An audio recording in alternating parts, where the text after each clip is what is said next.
Kalau hukuman dengki, rakus itu adalah sebelum di akhirat sudah dihukum di dunia. Dia tidak akan puas selamanya. Bahkan dengan hati dengki itu lihat sakitnya bertubi-tubi. Lihat tetangganya dagangannya sukses, sakit. Bangun rumah, sakit, sakit, sakit, sakit. Di dunia sudah dihukum sebelum di akhirat. Maka sangat rugi orang yang miara kedengkian dan kerakusan. Rakus juga begitu. Ada orang diberi oleh Allah penghasilan sehari untuk makan sehari tapi candaria. Seperti burung. Gak pernah pusing dia. Wah, berjalan sama suami dan suami istri berjalan di pematang sawah. Lu dengan candaria ketawa-ketawa. Orang kaya pada bingung, apa yang bikin dia tersenyum? Hatinya yang riang. Mobilnya 16, rumahnya juga 16 itu. Tidurnya seberangan. Nggak ngomong, seminggu nggak ngomong sama suaminya. Ajib. Manusia aneh. Karena kebahagiaan bukan dari tumpukan harta itu. Nah, kemudian dikuasai dengan kerakusan, lihat. Dia punya perusahaan 10, kebakar 4. Stres, stroke, masuk rumah sakit. Kan bodoh dia. Masih 6.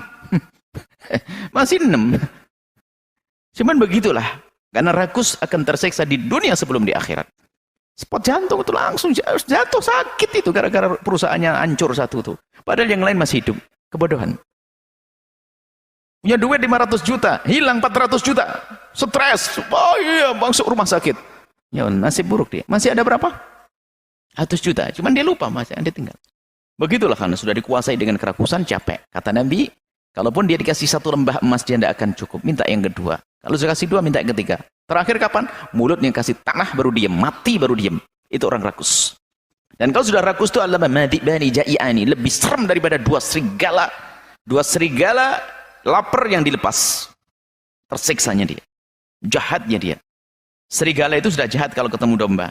Serigalanya 2 lapar-lapar. Itu pasti berebut nih ya. Kemudian domba 1 bisa berebut. Kalau domba 1 fokus. Domba banyak itu lihat.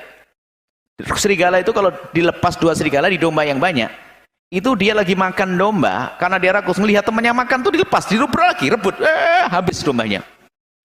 Rakusnya manusia kepada harta dan tahta melebihi daripada seremnya itu serigala. Maka jangan dipiara kerakusan. Nah, ini di dunia sudah tersiksa. Di akhirat ya dari hukuman-hukumannya.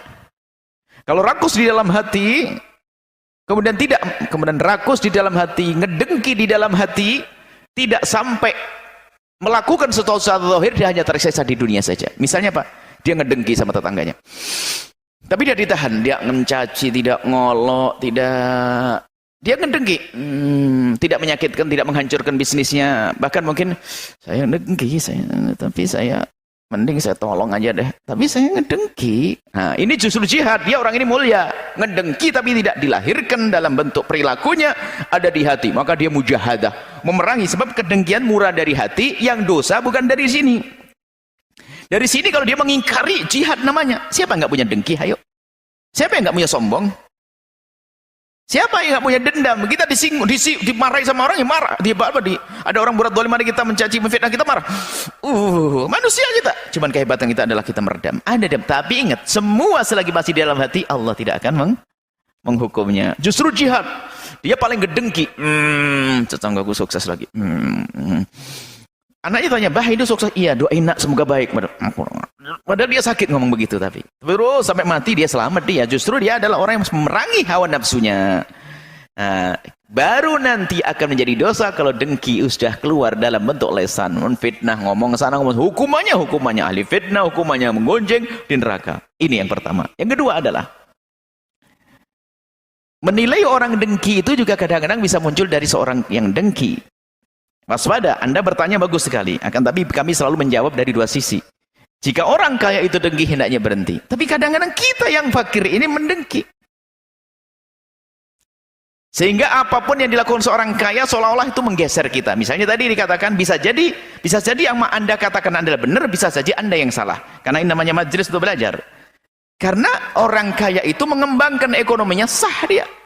Kemudian dia juga membuat usaha-usaha kecil pun yang digerakkan adalah anak buahnya. Anak buahnya itu siapa sih?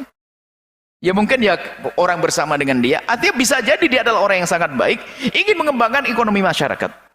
Makanya Yang tadi si kaya punya sifat dengki sangat jelek. Nasib lebih buruk lagi, kita sudah fakir ngedengki lagi. Naudzubillah. Setiap ada orang kaya, ini lagi pakai lagi, bisnis buka lagi di sana, buka lagi di sana. Bisa jadi dia itu punya niat baik. Semakin banyak usaha yang aku buat, semakin banyak tenaga kerja yang bisa diserap. Bisa saja begitu. Maka hilangkan kedengkian darimu wahai orang kaya, dan juga wahai si fakir. Jangan sudah fakir ternyata hatimu dikuasai kedengkian. Maka kami sampaikan, Anda yang Anda sampaikan bisa saja sangat benar, tapi bisa jadi jangan-jangan di dalam diri Anda juga ada kedengkian. Namanya nasihat.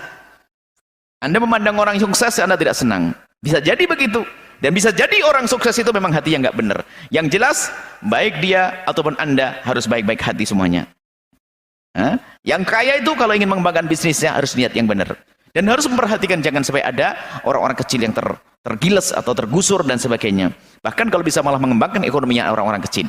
Bagi kita yang kecil, lihat, jangan sampai naudzubillah, kaya pun ngedengki nggak boleh, apalagi sudah fakir, nyungsep lah kita di dunia sakit terus, nggak punya apa-apa, makan kurang lah, lihat orang sakit. Maka ini justru yang kedua ini lebih penting kita. Banyak orang mengatakan orang lain sombong karena sebetulnya dia telah disaingi oleh dia. Banyak seorang mengatakan orang yang dengki padahal dia adalah karena mengedengki, maka dia ngomong dia dengki. Ini yang paling bahaya. Dan ini kadang tidak disadari. Kenapa kita mengatakan si fulan sombong? Karena dia telah mengungguli kita. Sebenarnya yang sombong kita. Karena kita tidak pengen diungguli sama dia. Sombong banget tuh anak. Kenapa? Anak kemarin sore baru dia ngisi di majelis begini sudah tidak nyapa saya. Loh, kamu yang sombong gara-gara tidak sapa saja marah. Aneh kan? Kadang-kadang nggak sadar. Gara-gara disapa sama ustadz muda, ini ustadz tua sepuh, ini rambutnya putih sudah bungkuk marah-marah. Orang anak muda nggak tahu diri, baru datang nggak sopan santun, sombong, nggak pernah datang ke rumah ini, nggak pernah sowan ke rumah ini. Hei orang tua, kau yang sombong, nggak didatangi saja marah. Nah ini kadang-kadang mengatakan orang sombong, dia sombong. Mengatakan orang lain dengki, dia dengki. Makanya namanya ini tarbiyah. Semoga Allah menjauhkan kita dari dengki, semoga menjauhkan dari sombong.